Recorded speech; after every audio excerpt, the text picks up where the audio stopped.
그날 도장이 찍히던 순간 모든 게 사라졌습니다. 아버지는 의식이 없었어요. 그런데 도장은 찍혀 있었죠. 그날의 도장이 한 가족을 무너뜨렸습니다. 깊은 밤 병원의 복도는 적막했어요. 형광등 불빛이 하얗게 번지고 인공호흡기의 소리가 일정한 리듬으로 울렸습니다. 창밖에서는 겨울비가 조용히 내렸고 간간히 구급차 사이렌이 멀리서 희미하게 들려왔죠. 아버지 한대성 회장은 산소 마스크를 쓴 채 움직임 없이 누워 있었습니다. 그의 얼굴은 창백했고 마른 손등엔 주름 사이로 피 한 방울조차 돌지 않는 듯 했어요. 간호사는 조심스럽게 손목의 맥박을 체크하더니 수액통을 바꿨습니다. 그녀는 오랫동안 환자 곁을 지켜온 익숙한 동작으로 이불을 펴고 미소를 지으며 속삭였죠. 회장님, 오늘도 편히 주무세요. 하지만 대성의 눈꺼풀은 미동조차 없었습니다. 그녀가 조용히 문을 닫고 나가자 병실은 다시 침묵으로 가득 찼어요. 복도 끝 그림자 하나가 문 앞에 멈췄습니다. 그는 바로 장남 한기태였어요. 검은 코트 깃을 세운 채 왼손에는 무거운 가죽 서류 가방을 들고 있었습니다. 가방 안에는 수십 장의 서류와 인감 케이스, 그리고 USB 하나가 들어 있었죠. 그의 눈빛은 피곤하면서도 단단했습니다. 아버지, 이제는 제 차례예요. 낮게 중얼거린 목소리가 어둠 속으로 스며들었습니다. 기태는 문고리를 천천히 돌리고 병실 안으로 들어섰어요. 기계음이 순간 짧게 끊기며 공간이 팽팽해졌습니다.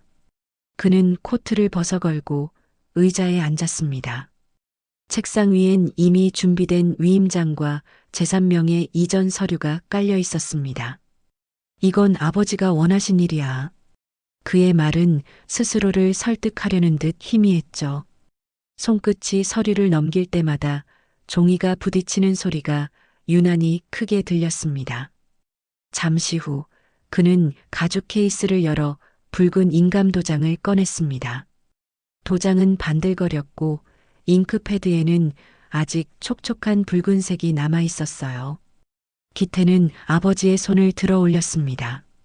차가운 살결에 놀란 듯 한순간 숨을 멈췄지만 곧 표정을 지웠어요. 그는 떨리는 손끝을 서류 위로 가져갔습니다. 그리고 똑 하는 소리가 정적을 갈랐습니다. 그 한 번의 소리가 너무 선명했어요. 기태는 그 소리를 들으며 눈을 감았습니다. 심박 그래프가 미세하게 흔들렸지만 이내 안정됐습니다. 그는 서류 위에 다시 도장을 찍었습니다. 2번, 3번 일정한 간격으로 도장이 찍혀갔어요. 아버지, 전 그냥 가문을 지키려는 겁니다. 기태의 목소리는 낮고 떨렸습니다. 그러나 그 눈빛은 차갑고 공허했어요. 그는 손수건으로 도장의 잉크를 닦으며 조용히 서류를 가방 안에 넣었습니다. 병실의 불빛이 그의 옆 얼굴을 스치며 그림자를 길게 늘렸죠. 바로 그때 멀리 떨어진 한수진의 집 거실. 그녀는 새벽까지 일을 정리하다 잠시 눈을 붙였어요. 그러다 휴대폰 알림음이 연속으로 울렸습니다. 한대성 명의 계좌에서 1,200억 원 이체되었습니다. 그녀는 잠결에 화면을 보고 순간적으로 눈을 떴습니다. 뭐야? 손끝이 떨렸습니다. 다시 울리는 알림, 부동산 명의 변경 완료, 지분 양도 처리됨. 숨이 멎는 듯한 공포가 밀려왔어요. 수지는 급히 침대에서 일어나 코트를 걸쳤습니다. 설마 인감이 찍힌 건가요? 그녀는 차키를 들고 집을 뛰쳐나갔습니다. 밖엔 겨울비가 더 거세게 내렸어요. 그녀의 머릿속엔 단 하나의 문장만 맴돌았습니다. 도장이 찍혔다. 그리고 모든 게 끝났다. 그녀는 속도를 높이며 병원으로 향했습니다. 한편 병실 안의 기태는 고개를 들어 창밖을 바라봤어요. 창가에 떨어지는 빗방울이 마치 붉은 잉크처럼 번졌습니다. 그는 마지막으로 아버지의 얼굴을 바라보며 속삭였어요. 아버지, 이제 제 이름으로 지킬게요. 당신의 제국을. 그리고 문을 닫으며 조용히 병실을 나갔습니다. 그 순간 다시 한번 도장 소리가 머릿속에 울렸습니다. 그건 단순한 도장의 소리가 아니라 한 가족의 균열이 시작되는 소리였어요. 다음 날 아침 병원 창문으로 희미한 햇살이 스며들었어요. 하얀 커튼 사이로 바람이 지나가며 살짝 흔들리는 소리가 병실을 채웠습니다. 아버지의 손끝엔 여전히 차가운 기운이 감돌았고 인공호흡기의 소리는 일정했죠. 간호사는 조용히 침대 시트를 정리하고 나갔습니다. 그 문이 닫히자마자 병실 복도에 정장 차림의 남자가 들어섰어요. 한기태였습니다. 그의 손엔 어제 그 가죽 서류 가방이 여전히 들려 있었죠. 가방의 손잡이를 쥔 손끝이 하얗게 질릴 만큼 힘이 들어가 있었습니다. 그는 아버지의 얼굴을 한동안 바라보다 마치 무언가를 속삭이듯 중얼거렸어요. 이제 다 정리됐습니다, 아버지. 잠시 후 그는 병원장실로 향했습니다. 문 앞에서 비서가 인사하며 고개를 숙였죠. 회장님 가족분, 어제 절차는 모두 마무리됐습니다. 기태는 짧게 웃으며 고개를 끄덕였습니다. 수고 많으셨습니다. 병원 기록은 제가 직접 보관하겠습니다. 그는 비서의 손에서 USB 하나를 받아 가방 안에 넣었어요. 그 시각 한수진은 집무실 금고 앞에 서 있었습니다. 금속 손잡이를 돌리자 찰칵하는 소리와 함께 문이 열렸어요. 그 안은 텅 비어 있었고 인감 케이스가 사라진 자리에 낯선 서류 한 장이 놓여 있었습니다. 위임장? 그녀는 조심스레 서류를 꺼내 펼쳤습니다. 전 재산 일체를 장남 한기태에게 위임함. 서명란에는 아버지의 이름이 또렷하게 찍혀 있었죠. 수지는 입술을 깨물며 서류를 들었습니다. 도장 자국이 너무 진했습니다. 마치 몇 분 전 막 찍은 것처럼 잉크가 아직도 선명했어요. 그녀는 가슴이 쿵 내려앉는 기분에 자리에 주저앉았습니다. 이럴 리가 없어요. 아버지가 직접 서명하실 수 없었잖아요. 속삭임이 공기 속으로 흩어졌습니다. 그때 현관문이 열리고 기태가 들어왔어요. 그의 얼굴엔 피로가 묻어 있었지만 표정은 무심했습니다. 아버지 뜻이야. 그만해라, 수진아. 뜻이라뇨? 어제까지만 해도 의식이 없으셨잖아요. 기태는 대답하지 않고 서류 가방을 내려놓았습니다. 모든 절차는 합법적으로 진행됐어. 변호사 입회도 있었고 그의 목소리는 단호했지만 어딘가 흔들리는 기색이 있었습니다. 수지는 가방을 바라봤습니다. 가죽 표면엔 물방울 자국처럼 희미한 붉은 얼룩이 있었어요. 그녀는 그걸 본 순간 손끝이 떨렸습니다. 저 가방 안에 아버지의 도장이 있죠? 기태는 대답 대신 시선을 피했습니다. 침묵이 방 안을 가득 메웠죠. 그녀는 다가가 가방을 잡으려 했습니다.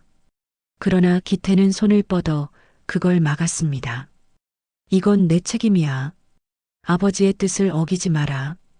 오빠 지금 그게 무슨 뜻이에요? 기태는 아무 말도 하지 않았습니다. 그저 서류 가방을 다시 들고 문 밖으로 걸어 나갔습니다. 문이 닫히고 난 뒤 수지는 힘없이 자리에 앉았습니다. 테이블 위의 서류를 다시 바라보며 손끝으로 도장 자국을 눌러보았어요. 잉크가 손가락에 묻어 붉게 번졌습니다. 그녀는 그걸 바라보다가 고개를 떨궜습니다. 이건 아버지의 손이 아니에요. 그녀는 조용히 휴대폰을 꺼내 녹음을 켰습니다. 기태 오빠가 아버지 인감을 가져간 흔적, 날짜는 오늘 오전 2시 47분. 그녀의 목소리는 차분했지만 눈빛에는 분노가 스쳐갔습니다. 잠시 뒤 그녀는 차분히 코트를 걸치고 나섰습니다.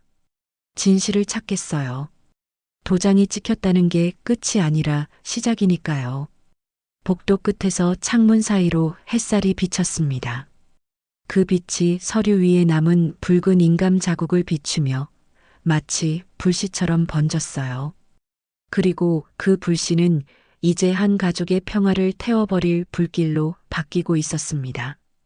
도심 한복판, 회색 빌딩 사이로 아침 햇살이 반짝였어요. 오상훈 공증사무소라는 작은 간판이 유리문 옆에서 은은하게 빛났습니다. 수지는 검은 코트를 여며 쥔 채 굳은 표정으로 그 문을 밀고 들어갔어요. 안에는 향긋한 커피 냄새가 돌고 벽 한쪽에는 법조 관련 자격증 액자가 가지런히 걸려 있었습니다. 공증인 오상훈은 온화한 미소로 자리에서 일어나 인사를 건넸죠. 한대성 회장님 따님 되시죠? 만나 뵙게 돼서 반갑습니다. 그의 말투는 부드러웠지만 그 웃음 뒤엔 어딘가 계산된 여유가 숨겨져 있었습니다. 수지는 명함을 건네며 단도직입적으로 물었어요.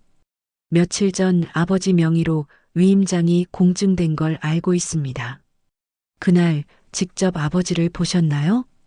오상훈은 잠시 시선을 피하더니 미소를 유지한 채 고개를 끄덕였어요. 물론입니다. 환자분이 직접 의사를 밝히셨고 저는 그걸 확인한 뒤 절차를 진행했습니다. 그는 완벽하게 훈련된 사람처럼 자연스러운 말투였죠.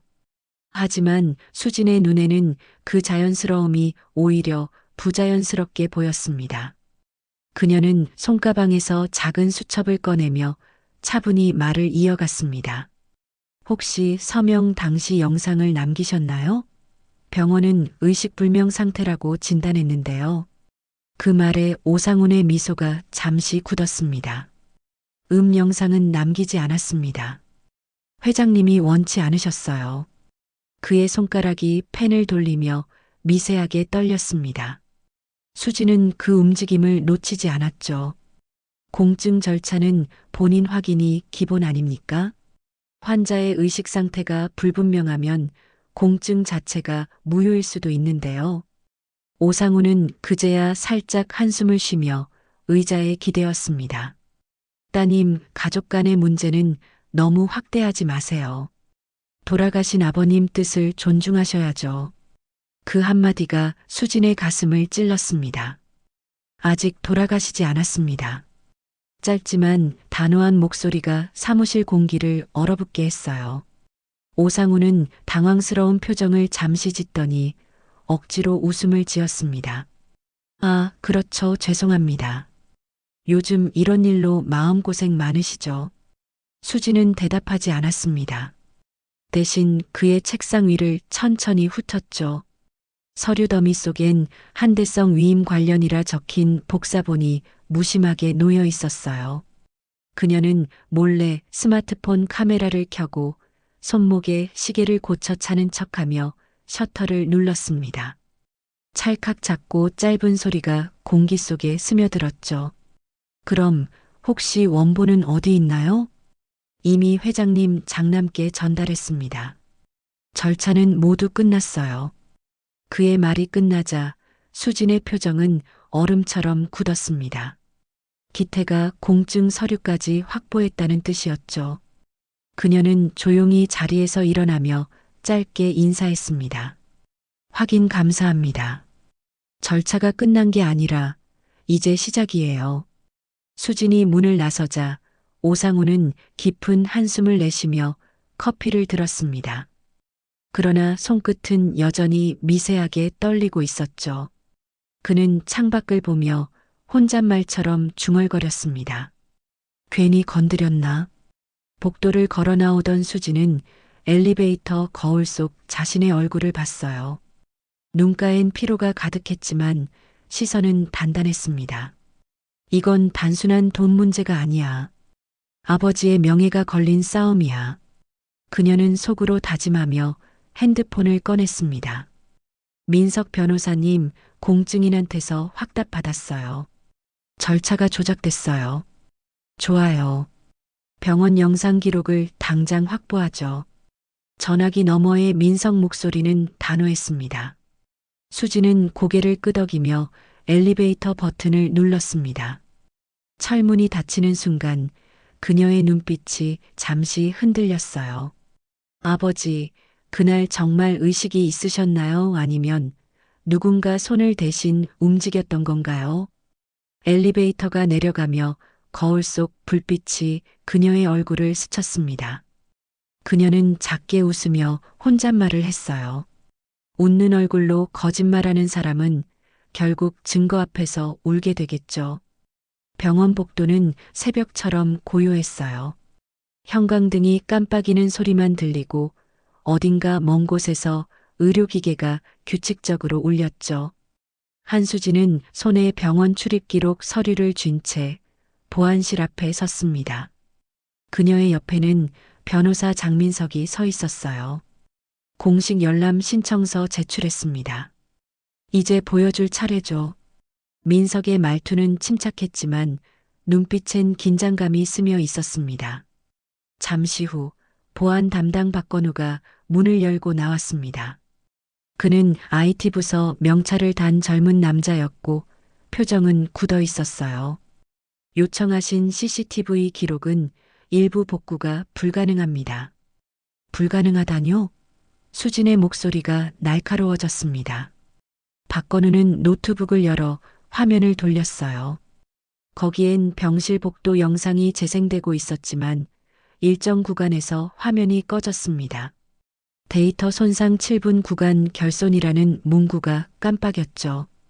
이 시간대가 언제죠? 박건우는 입술을 깨물며 답했습니다. 1월 17일 새벽 2시 41분부터 2시 48분까지요.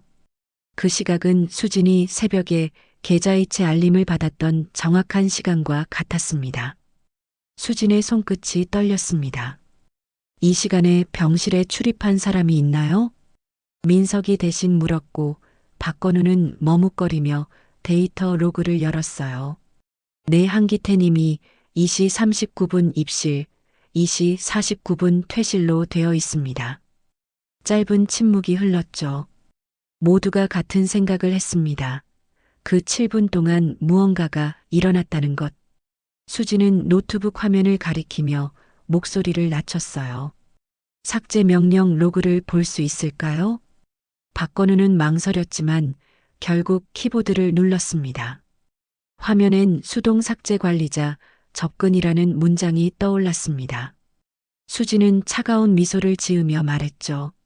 손상된 게 아니라 누군가 지운 거네요. 박건우는 시선을 피하며 한숨을 내쉬었습니다. 저도 알고 있습니다. 하지만 지시가 있었습니다. 누구한테요? 그는 잠시 머뭇거리다 조용히 대답했어요. 한기태 이사님 비서실에서요. 순간 공기마저 얼어붙었습니다. 민석이 메모를 하며 단호히 말했죠. 증거 보존 신청하겠습니다. 로그 원본을 복제해 주세요. 박건우는 고개를 끄덕이며 USB를 연결했습니다. 복제바가 천천히 차오르자 수지는 화면을 바라봤습니다. 그 눈빛은 분노를 넘어선 결심으로 바뀌어 있었어요. 복제가 끝나자 박건우는 조용히 말했습니다. 이 일 들키면 저도 위험합니다. 수지는 USB를 손에 쥐며 그를 바라봤어요. 진실을 감추면 더 큰 위험이 옵니다. 그녀의 목소리는 낮고 단단했습니다. 보안실을 나오자 복도에는 저녁 햇살이 길게 드리워졌습니다. 수지는 그 빛 위를 천천히 걸으며 속삭였어요. 7분 단 7분이면 한 사람의 인생을 바꿀 수 있군요. 민석이 그녀 옆에서 고개를 끄덕였습니다. 하지만 그 7분을 되돌리면 진실도 되살릴 수 있죠. 수지는 가방 속 USB를 꺼내 조심스레 쥐었습니다. 손바닥 위에 차가운 금속 감촉이 묘하게 생생했어요. 그녀의 입술이 미세하게 떨렸습니다. 오빠 이제 숨길 수 없을 거예요. 병원 복도를 빠져나오며 문이 닫히자 안쪽의 형광등 불빛이 꺼졌습니다. 마치 모든 흔적을 지우려는 듯이요. 하지만 그 순간 USB 안에 작은 불빛 하나가 꺼지지 않고 깜빡이고 있었습니다. 그건 마치 사라진 7분을 대신 기억하려는 불씨 같았어요. 늦은 오후 한대성 회장의 집무실 안은 질 무렵의 주황빛으로 물들어 있었어요. 벽에 걸린 액자들 속에는 젊은 시절의 대성이 환하게 웃고 있었지만 그 웃음은 이제 사진 속에만 남아 있었죠. 수지는 책상 앞에 앉아 아버지의 오래된 수첩과 위임장 사본을 나란히 펼쳐두었습니다. 옆에는 확대경과 연필 그리고 떨리는 손으로 그려진 비교 도표가 놓여 있었어요. 그녀는 확대경을 들고 필체를 하나하나 따라가며 속삭였습니다. 회계 방향이 반대예요. 아버지는 언제나 아래에서 위로 올렸는데 그녀의 손끝이 서명 부위를 천천히 움직였습니다. 서류의 잉크는 너무 진했고 회계의 마무리선에는 미묘한 끊김이 보였죠. 그건 살아있는 사람의 필체가 아니라 누군가 억지로 손을 끌어다 쓴 흔적이었습니다. 수지는 그 부분을 연필로 동그라미 치며 속으로 다짐했어요. 이건 증거가 될 수 있어요. 문이 열리고 변호사 장민석이 들어왔습니다. 그의 얼굴에는 장시간 싸움을 준비한 사람만의 피로가 묻어 있었어요. 수진 씨, 신경과 전문의 감정 결과가 나왔습니다. 민석은 두꺼운 봉투를 꺼내 책상 위에 올렸습니다. 수지는 숨을 들이쉬며 봉투를 열었죠. 보고서 첫 장엔 굵은 글씨로 이렇게 적혀 있었습니다. 의식불명 환자의 자필 서명은 불가능함.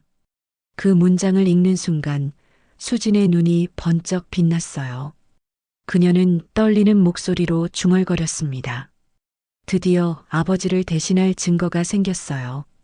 민석은 조용히 고개를 끄덕이며 말을 이었습니다. 이걸로 가처분과 본안 소송을 동시에 진행할 겁니다. 단 언론에 새어나가면 불리해질 수 있어요. 하지만 이미 늦었어요.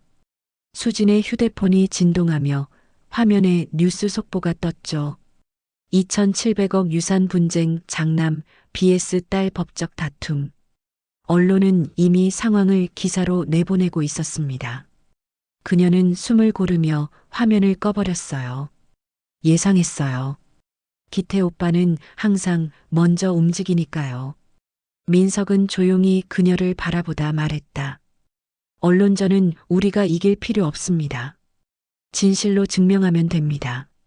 수지는 잠시 눈을 감았다 뜨며 고개를 끄덕였죠. 그녀는 펜을 집어들어 하얀 메모지에 몇 글자를 썼습니다. 감정이 아닌 기록으로 말하라. 짧은 문장이었지만 그 글씨엔 굳은 결심이 담겨 있었어요. 민석은 조용히 웃으며 말했다. 그게 바로 승소하는 사람의 태도죠. 창밖에 노을빛이 스며들며 방 안의 그림자가 길게 늘어졌습니다. 그 빛 속에서 수진의 얼굴은 굳은 결심으로 빛났어요.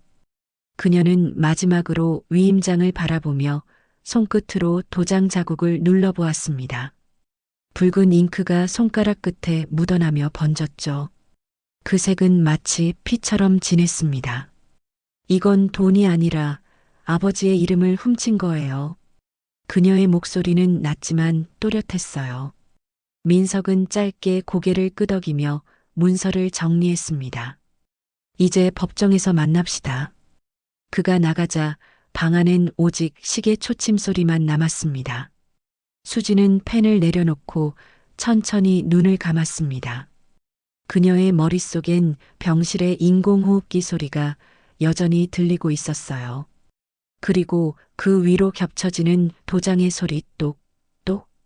그 소리가 멈추지 않는 한 그녀의 싸움도 끝나지 않을 거였습니다. 차가운 공기가 법원 복도를 감싸고 있었어요. 새벽부터 몰려든 사람들로 복도는 어수선했지만 수진의 걸음은 단단했습니다. 그녀는 손에 든 서류철을 꼭 쥐고 문 앞에 섰습니다. 서울지방법원 제3민사부 회색 팻말이 묵직하게 걸려 있었죠. 장민석 변호사가 옆에서 낮게 말했습니다. 오늘은 첫 결정이 나올 겁니다. 긴장하지 마세요. 수지는 숨을 고르며 고개를 끄덕였어요. 이건 아버지의 명예를 되찾는 싸움이에요. 이길 거예요. 법정 안으로 들어서자 카메라 플래시가 연이어 터졌습니다. 기자들이 2,700억 유산 분쟁이라는 말을 외치며 셔터를 눌렀죠. 피고석에는 한기태가 앉아 있었습니다. 검은 양복에 완벽히 다린 셔츠, 그러나 그의 표정엔 피로가 묻어 있었어요. 그는 눈을 감은 채 손끝을 맞대고 있었죠. 재판장이 입장하며 조용히 말했습니다. 이 사건은 피고 한기태가 한대성 명의의 재산을 이전한 행위의 적법성을 판단하는 건입니다. 법정 안은 숨소리조차 들리지 않을 만큼 조용해졌습니다. 수지는 두 손을 무릎 위에 올리고 눈을 감았어요. 민석이 자리에서 일어나 서류를 제출했습니다. 존경하는 재판장님, 본 사건의 본질은 가족 간의 다툼이 아닙니다. 의식불명 상태의 환자에게서 서명을 받아내고 공증까지 진행한 명백한 위조 행위입니다. 그의 목소리는 단단했고 법정 안의 공기를 갈랐습니다. 그가 스크린을 켜자 CCTV 복구 화면이 재생됐습니다. 이건 병원 측 보안 로그에서 복원된 일부 영상입니다. 화면에는 희미하게 새벽의 병실이 비쳤어요. 그리고 그림자처럼 들어서는 기태의 모습이 잠깐 포착됐습니다. 수지는 그 순간 손끝을 꽉 쥐었어요. 그 시간 7분 동안 도장이 찍혔습니다. 민석이 낮은 목소리로 설명했습니다. 기태는 눈을 감고 고개를 떨궜지만 얼굴 근육이 미세하게 흔들렸죠. 반대편 테이블의 기태 측 변호사는 서류를 들고 반박했습니다. 의사 능력 여부는 의학적 판단으로 완전히 배제할 수 없습니다. 환자는 간헐적으로 눈을 떴으며 사인 행위에 의사표시를 한 사실이 있습니다. 판사가 물었죠. 그 근거는 무엇입니까? 변호사는 곧바로 준비된 서류를 내밀었습니다. 요양기록 환자 미약한 반응 있음. 단 한 줄짜리 메모였어요. 수지는 자리에서 일어나 말했습니다. 그 반응은 생리적 경련이었습니다. 의식이 아니라 반사작용이에요. 판사의 시선이 그녀에게 향했습니다. 그 눈빛에는 차분한 힘이 있었습니다.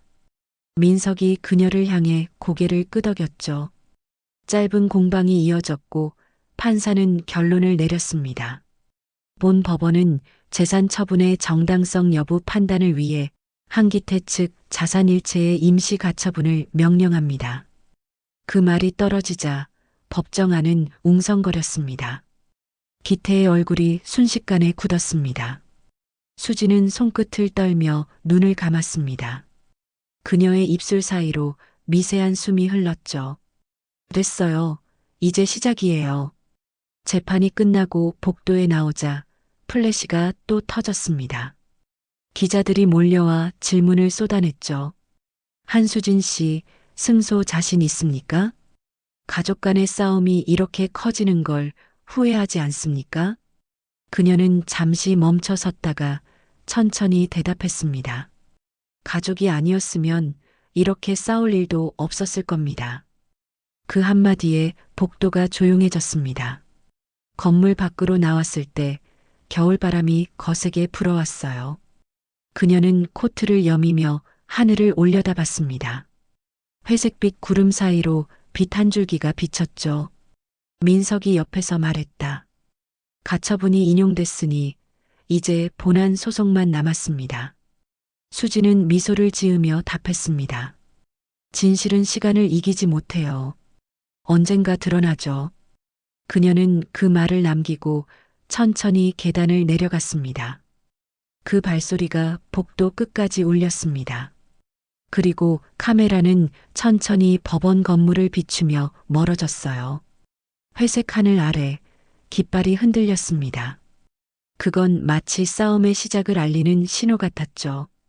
새벽 2시가 넘은 시각, 어둠이 병원 복도를 삼키고 있었어요. 형광등 몇 개만 켜진 복도는 마치 숨을 죽인 듯 고요했습니다. 그때 한수진의 사무실에서는 키보드 소리가 끊임없이 이어졌죠. 모니터 속엔 수십 개의 폴더와 파일 이름들이 떠 있었어요. 그녀는 지친 눈으로 화면을 스크롤하다가 문득 한 줄에서 손을 멈췄습니다. 비디오 2025년 1월 17일 병실 파일. 그 이름을 보는 순간 심장이 철렁 내려앉았습니다. 설마 그녀는 손끝으로 마우스를 클릭했어요. 파일이 열리자 화면 속에는 흐릿한 조명이 비추는 병실이 보였습니다. 산소포화도 경고음이 희미하게 울리고 있었고 그 앞에는 아버지의 침대 옆에서 무언가를 조심스레 펼치는 한 남자의 모습이 잡혔습니다. 그는 한기태였습니다. 어깨 위로 떨어지는 빛이 얼굴 절반을 비췄고 표정은 낯설 만큼 굳어 있었어요. 기태는 서류를 펼쳐놓고 붉은 인감 케이스를 열었습니다. 그리고 잠시 머뭇거리다 아버지의 손을 들어 서류 위로 옮겼죠. 그 순간 산소경보음이 짧게 울렸습니다. 기태는 놀라 눈을 들었지만 이내 아무 일 없다는 듯 손을 다시 내렸습니다. 그의 입이 미세하게 움직였습니다. 아버지, 잠시만요. 금방 끝납니다.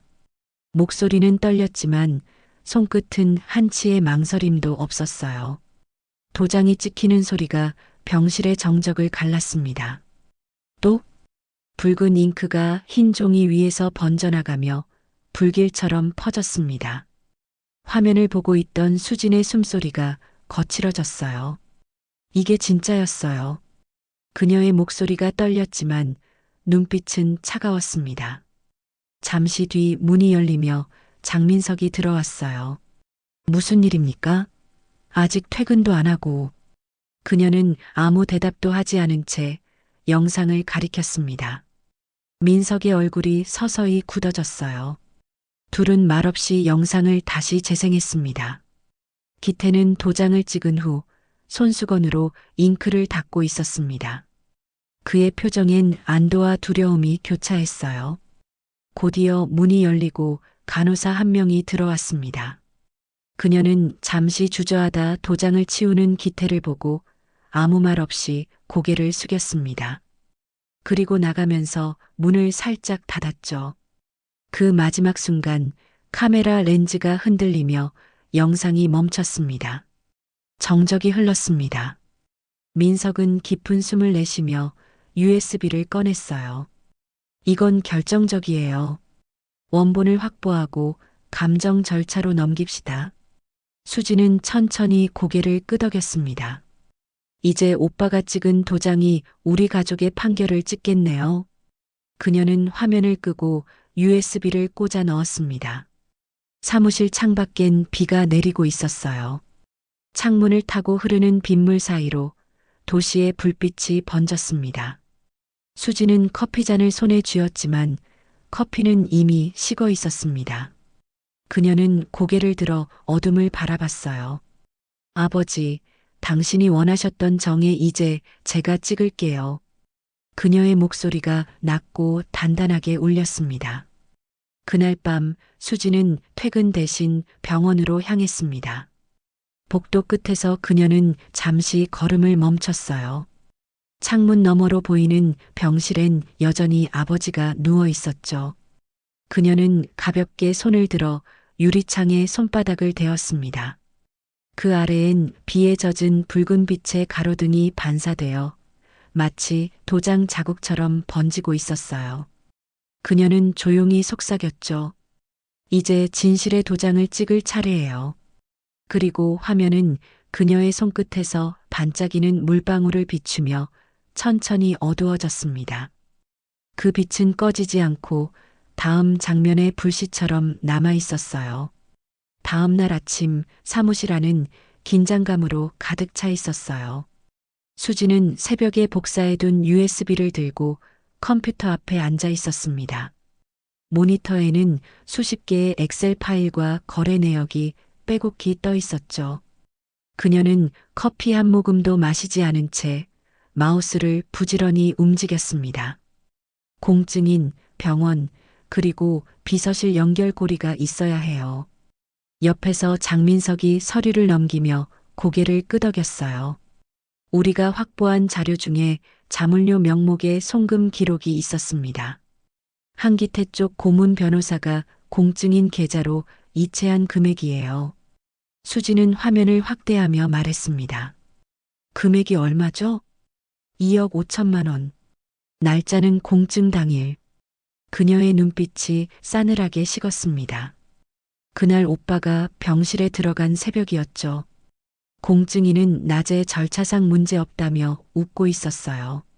그녀의 목소리는 떨렸지만 분노가 꾹 눌려 있었어요. 민석은 조용히 말했다.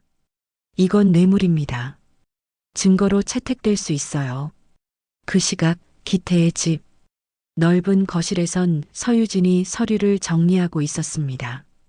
그녀의 얼굴엔 피로와 불안이 동시에 깔려 있었죠. 휴대폰 화면에는 수진이 보낸 문자 한 줄이 떠 있었습니다. 이제 진실을 말해요. 그렇지 않으면 함께 무너집니다. 유진은 창문을 바라보다가 천천히 숨을 내쉬었어요. 이럴 줄 알았어요. 결국 여기까지 오네요. 잠시 후 유진은 호텔 라운지에서 수진을 마주했습니다.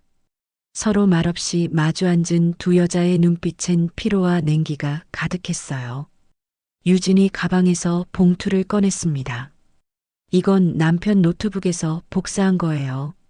영상 원본과 녹취 파일이 들어있어요. 수지는 놀란 표정으로 봉투를 받아들었죠. 왜 지금 제게 주시죠? 이제는 내가 숨을 이유가 없거든요. 유진의 목소리는 낮았지만 단호했습니다. 그녀는 커피잔을 내려놓으며 말을 이었습니다. 남편은 이걸로 모든 걸 지키려 했어요. 하지만 결국 모든 걸 잃을 거예요. 그 말이 끝나자 두 사람 사이의 공기가 무겁게 가라앉았어요. 수지는 봉투를 가슴에 안으며 고개를 숙였습니다. 고맙습니다. 이건 정의가 아니라 양심이에요. 유진은 미소를 짓지 않았습니다. 다만 조용히 일어나 자리를 떠났죠. 그날 저녁 뉴스 속보가 전국을 뒤흔들었습니다. 2,700억 인감 스캔들 재벌가 불법 공증 의혹. 기자들은 병원 앞과 공증사무소 앞에 몰려 있었고 공증인 오상우는 카메라 플래시 속에서 얼굴을 가리며 도망치듯 나왔습니다. 기태의 비서실장은 체포되었고 병원장은 소환 통보를 받았죠. 사무실 TV를 지켜보던 수지는 입술을 깨물었습니다. 기태의 얼굴이 뉴스 화면에 잡혔어요. 그는 차 안에서 굳은 표정으로 창밖을 바라보고 있었습니다. 그 사람 끝까지 버티겠네요. 민석이 중얼거렸고 수지는 고개를 저었습니다. 아니요. 이제 무너지는 중이에요. 진실은 조용히 무너뜨려요. 창밖으로는 천둥이 울리고 비가 거세게 내렸습니다. 수지는 창문에 손을 올리며 빗방울을 바라봤어요. 그 빗물이 유리창을 타고 흘러내리며 마치 붉은 잉크처럼 번졌죠. 그녀는 그 광경을 바라보며 조용히 속삭였습니다. 도장은 찍혔지만 그 잉크는 이제 그들 손에 남지 않아요. 비가 점점 세차게 쏟아졌고 도시의 불빛이 흐려졌습니다. 카메라는 천천히 줌아웃하며 어둠 속으로 젖어드는 창문을 비췄어요. 그 안엔 수진의 단호한 눈빛과 진실의 불씨처럼 깜빡이는 컴퓨터 불빛이 함께 빛나고 있었습니다. 법정 안은 숨소리조차 삼켜버릴 만큼 긴장감으로 가득했어요. 수십 개의 카메라 플래시가 번쩍이고 기자들의 속삭임이 흘러나왔죠. 드디어 판결이 나는 날입니다. 판사의 말 한마디에 공기는 얼어붙었습니다. 수지는 두 손을 무릎 위에 올려놓고 깊게 숨을 들이마셨습니다. 그녀의 앞에는 변호사 장민석이 차분히 서 있었고 반대편 피고석에는 한기태가 앉아 있었습니다. 그는 여전히 정갈한 정장을 입고 있었지만 눈빛에는 피로와 불안이 엉켜 있었죠. 손끝으로 무릎을 두드리며 초조함을 감추려 애쓰고 있었습니다. 재판장의 목소리가 낮고 단단하게 울렸습니다. 본 법원은 피고 한기태가 한대성 명의의 인감도장을 부당하게 사용한 사실을 인정합니다. 그 한 문장이 법정을 가르며 떨어졌습니다. 순간 카메라 셔터가 동시에 터졌어요. 수진의 눈이 크게 흔들렸습니다. 판사는 이어서 조용히 읽어나갔죠. 이에 따라 모든 재산 이전 등기는 무효로 판결합니다. 또한 피고 측의 불법 공증 행위와 병원 관계자 공모 의혹은 검찰에 이첩하여 추가 조사를 명합니다. 그 말이 끝나자 법정의 공기는 무겁게 가라앉았습니다. 기태는 입술을 깨물며 고개를 떨궜어요. 수지는 손끝이 미세하게 떨렸지만 표정은 흔들리지 않았습니다. 그녀는 조용히 숨을 내쉬며 속삭였죠. 끝났어요, 아버지. 민석이 고개를 돌려 그녀를 바라봤습니다. 그의 얼굴엔 오랜 싸움 끝에 얻은 안도의 기운이 비쳤습니다. 기태의 변호사는 자리에서 일어나 항의하려 했지만 판사의 단호한 손짓에 말이 막혔습니다. 이 법정에서 더 이상의 변명은 필요 없습니다. 판사의 마지막 말은 냉정했지만 묘한 여운을 남겼습니다. 기태는 자리에 앉은 채 천천히 손으로 얼굴을 가렸습니다. 법정 뒤편의 기자석에서 누군가 낮게 중얼거렸습니다. 결국 진실이 이겼군. 그 말이 퍼지자마자 플래시가 다시 터졌습니다. 기태는 고개를 들었지만 눈빛 속엔 후회와 공허함만 남아 있었어요. 아버지를 지키려 했을 뿐인데 그의 입에서 새어나온 말은 거의 들리지 않을 만큼 작았습니다. 재판이 끝나자 수지는 자리에서 천천히 일어났습니다. 그녀는 아무 말 없이 기태를 바라봤어요. 기태도 시선을 들었지만 두 사람의 눈빛은 다시는 마주치지 않았습니다. 그녀는 고개를 숙여 짧게 인사하고 조용히 법정을 나섰습니다.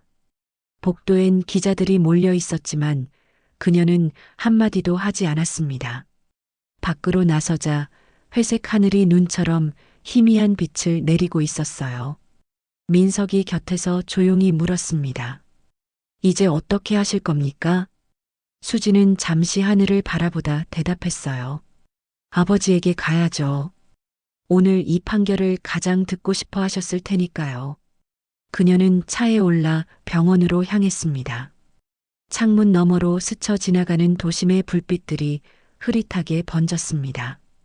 그 빛들은 마치 잉크처럼 번지는 붉은 도장 자국 같았죠. 병원에 도착한 그녀는 조용히 병실 문을 열었습니다. 그곳엔 여전히 인공호흡기의 일정한 소리만이 남아 있었어요. 수지는 아버지의 손을 잡고 판결문을 그 옆에 내려놓았습니다. 이제 아버지의 이름은 더럽혀지지 않았어요. 그녀는 그 말을 마치 약속처럼 속삭였죠. 창밖으로 부드러운 바람이 불며 커튼이 흔들렸습니다. 그 바람이 마치 누군가의 손길처럼 그녀의 머리카락을 스쳤어요. 그녀는 천천히 눈을 감았습니다. 긴 싸움이 끝나고 마음 한구석에서 무언가 녹아내렸습니다. 그러나 그 눈가엔 아직 지워지지 않은 붉은 그림자가 남아 있었어요. 그건 마치 도장의 잔향처럼 아직도 그녀의 세상에 선명하게 남아 있었죠. 며칠 뒤 하얀 국화 향기가 병원 장례식장 복도를 가득 메웠어요. 검은 양복을 입은 조문객들이 줄지어 서 있었고 낮게 깔린 불경 소리가 공기 속에 울렸죠. 영정 속 한대성 회장은 온화한 미소를 짓고 있었습니다. 그 미소는 마치 지난 폭풍을 다 알고 있었다는 듯 고요했어요. 수지는 하얀 국화를 들고 조용히 다가갔습니다. 그녀의 눈 밑에는 며칠째 잠을 못 이룬 흔적이 남아 있었어요. 하지만 표정은 평온했습니다. 아버지, 이제 다 끝났어요. 그녀가 국화를 내려놓자 향 냄새와 함께 눈물이 조용히 떨어졌습니다. 그때 장례식장 입구에서 웅성거림이 일었습니다. 모두의 시선이 돌아갔죠. 수의를 입은 한기태가 경찰의 호송을 받으며 들어서고 있었습니다. 손목엔 수갑이 채워져 있었고 얼굴은 창백했어요. 그는 잠시 멈춰서서 영정 사진을 바라봤습니다. 아버지 죄송합니다. 그 말 한마디가 공기 속을 울렸습니다. 누구도 말을 잇지 못했죠. 기태는 경찰의 손에 이끌려 천천히 고개를 숙였습니다. 수지는 미세하게 눈을 감았다가 다시 떴습니다. 그녀의 입술이 떨렸지만 끝내 아무 말도 하지 않았어요. 잠시 후 조문객들이 하나둘 자리를 떠났습니다. 수지는 홀로 영정 앞에 앉아 촛불을 바라봤습니다. 촛불의 불꽃이 바람에 흔들리며 그림자를 만들었죠. 그 그림자 속에서 그녀는 오래전 아버지의 목소리를 떠올렸습니다. 사람의 이름은 도장보다 무거워야 한다. 그 말이 귓가에서 희미하게 울렸습니다. 그녀는 손을 들어 향로 옆에 놓인 도장 케이스를 집어들었습니다. 붉은 잉크 자국이 아직도 남아 있었죠. 손끝으로 그 자국을 문지르자 잉크가 미세하게 손가락에 묻어났습니다. 그녀는 미소를 지으며 조용히 속삭였습니다. 이제 이건 아무것도 아니에요. 그녀는 도장을 흰 천 위에 올리고 천천히 접어 가방에 넣었습니다. 그 순간 창문 틈으로 한 줄기 바람이 불어 촛불이 흔들렸습니다. 그 불빛이 영정 사진 위에서 반짝였죠. 마치 아버지가 마지막 인사를 건네는 듯 했습니다. 장례식이 끝나고 수지는 병원 옥상으로 올라갔습니다. 회색빛 하늘 아래로 비가 내리고 있었어요. 그녀는 가방에서 도장 케이스를 꺼내 들었습니다. 그리고 천천히 뚜껑을 열어 그 안에 붉은 잉크 가루를 꺼냈습니다. 비바람 속에서 그 가루가 흩날렸죠. 붉은 가루는 공기 중에서 잠시 빛을 반사하다 이내 빗물에 섞여 사라졌습니다. 그녀는 두 손을 모아 하늘을 올려다봤어요.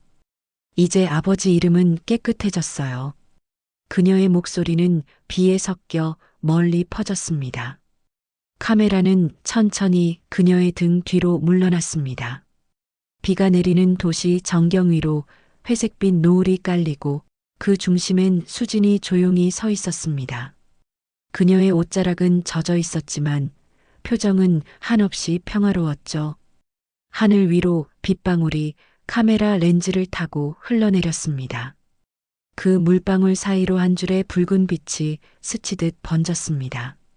마치 마지막 도장 자국처럼요.